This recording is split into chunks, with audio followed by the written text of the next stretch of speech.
और कोरोना एक बार फिर से पैर पसारता हुआ नजर आ रहा है। इस साल अब तक भारत में कोरोना के कई मामले सामने आ चुके हैं। जिन राज्यों में ये मामले सामने आए हैं उनमें दिल्ली, महाराष्ट्र, कर्नाटक, उड़ीसा, तमिलनाडु, गुजरात, हरियाणा, मध्य प्रदेश और केरल शामिल हैं। हालांकि राहत की बात यह है कि मरीजों में ज्यादा लक्षण नहीं नजर आ रहे, लेकिन इसका मतलब ये नहीं है कि कोरोना को नजरअंदाज कर दिया जाए। अभी कोरोना की शुरुआत है और ऐसे में हर व्यक्ति को सावधान और सतर्क रहने की जरूरत है। उधर स्वास्थ्य विभाग की ओर से अलर्ट जारी किया गया। अस्पतालों को इंतजामों को दुरुस्त करने के दिशा निर्देश भी जारी कर दिए गए हैं। साथ ही लोगों के लिए भी एडवाइजरी जारी की गई है। स्वास्थ्य अधिकारियों ने लोगों से सावधानी बरतने की अपील की है। खांसी, जुकाम या बुखार जैसे लक्षण वाले लोगों को बाहर जाने से बचने, टेस्ट कराने की सलाह भी दी गई है। साथ ही मास्क पहनने और सामाजिक दूरी का पालन करने की सिफारिश भी की गई है।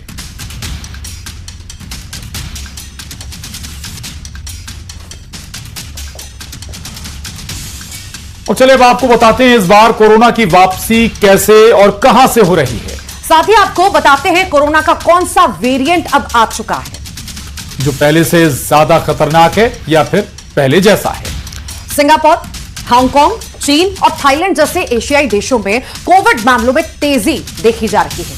जहां हाल ही में हांगकांग में 30 से अधिक मौतें कोरोना की वजह से दर्ज की गई हैं। भारत में भी केरल, महाराष्ट्र और तमिलनाडु में सक्रिय मामलों में वृद्धि देखी गई है।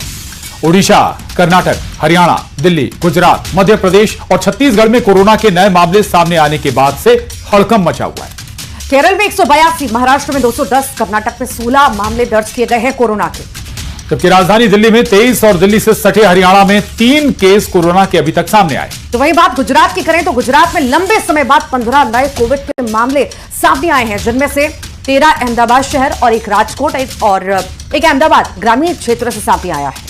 वहीं मध्य प्रदेश के इंदौर में 2 मामले दर्ज किए गए। केंद्रीय स्वास्थ्य मंत्रालय के अनुसार देश में वर्तमान में 257 सक्रिय कोविड मामले हैं, जिनमें 164 नए मामले शामिल हैं।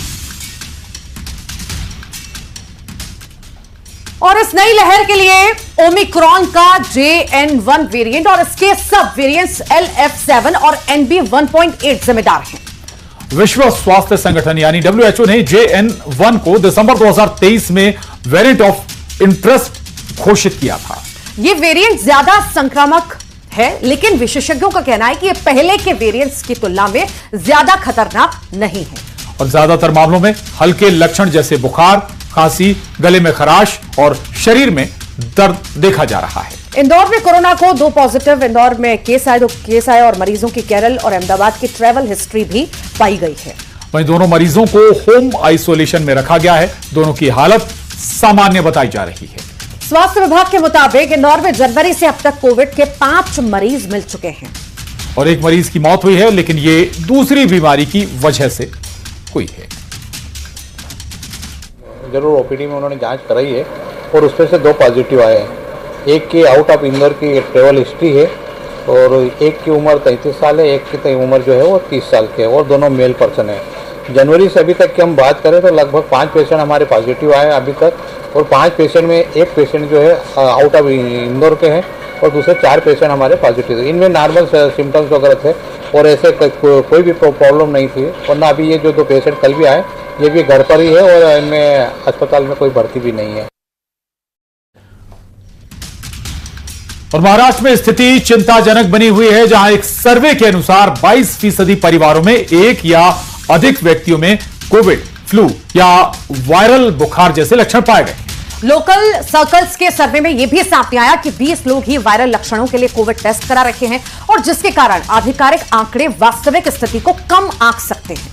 महाराष्ट्र में जनवरी 2025 से अब तक 132 मामले दर्ज किए गए हैं, जिनमें से 126 मुंबई से हैं। राज्य स्वास्थ्य विभाग के अनुसार 6206 सैंपलों की जांच में 132 पॉजिटिव मामले सामने आए हैं। सर्वे में सुझाव दिया गया है कि कोमोर्बिडिटी वाले लोगों को टेस्ट कराने की सलाह दी जाए, क्योंकि वे कोविड के जोखिमों के प्रति अधिक संवेदनशील हैं।